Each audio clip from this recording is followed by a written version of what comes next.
high-level forum on water disasters, and as a member of Kofi Annan's Global Humanitarian Forum. Now, these are important issues. The United Nations, which has been criticized by this past administration for not being quite American, or not looking after American issues, there is a global issue out there, and I believe that the United Nations is somebody that we should turn to, because neighbors helping neighbors is not just the guy next door, it may be the country next door or around the globe. Now, I want to hear a great pass the torch me and welcome my friend and yours, a guy that I would trust my life with, and who he's a real hero, always put himself in the line of fire to help save civilians. Dr. Eric Rasmussen.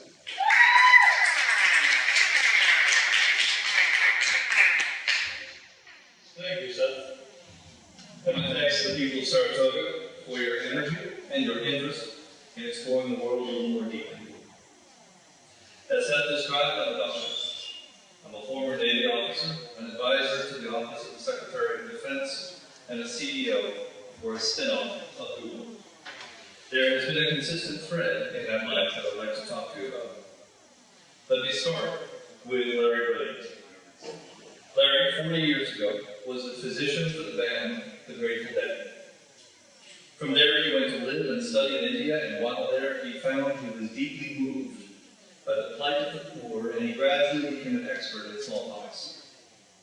Smallpox was then a scourge of those living in poverty and squalor, killing tens of thousands of people each year and leaving many more maimed and disfigured. Larry thought it was possible to reduce the death and disfigurement that disease caused, and he spent 10 years working in the slums of southern India, trying his best to eliminate, with many other people, smallpox from the earth. Going door to door with the help of tens of thousands of others, he succeeded, and it's the first time in the history of the world that a disease has disappeared from the planet. Larry, in fact, treated the very last case of wild-type smallpox on the planet, a 14-year-old girl in Tamil Nadu. I have seen her photograph, and she lived. In 2006, Larry was awarded the TED Prize, a $100,000 award for one wish to change the world. He chose, as his wish, better early detection, better early response for emerging infections and natural disasters.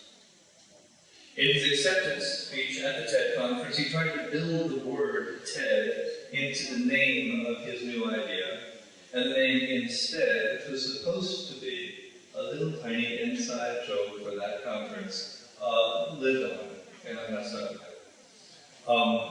Nonetheless, in the audience that day were two very well-known names, Larry Page and Sergey Brin, the founders of Google. Those two had just decided to form a new part of Google, dedicated to helping solve huge problems in the world, and is now well known as Google.org. They sent a comment card up from the audience at that TED conference, asking Larry if he would be willing to serve as the first executive director of Google.org. He accepted, and he was the perfect choice.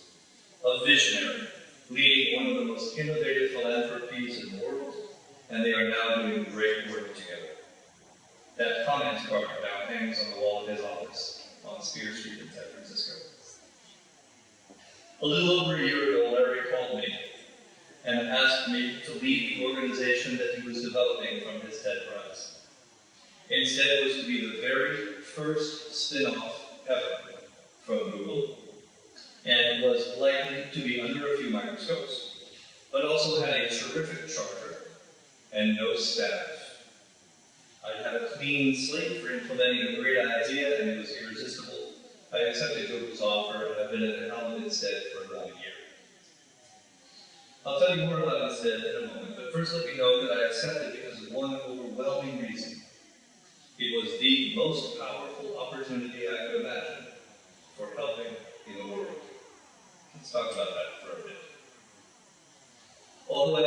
about 27 years old. I'm actually a bit over 50.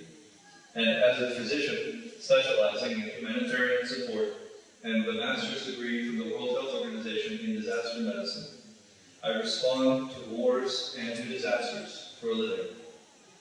I've led teams in Katrina, in the tsunami response, in the earthquake response in Turkey, in refugee camps in Africa, in Haiti, in Bosnia, in Afghanistan, in Iraq, and lots of others. In the past 3 decades, I've been in a lot of places and done a lot of things, and as one of many lessons, I recognize the truth in Gandhi's statement that true happiness lies in service to others. That's why I'm talking here with you today. I know very well I have a great life. I've been incredibly fortunate in many ways, but among the most valuable has been my opportunities to live among those very different from me during times of trouble for them.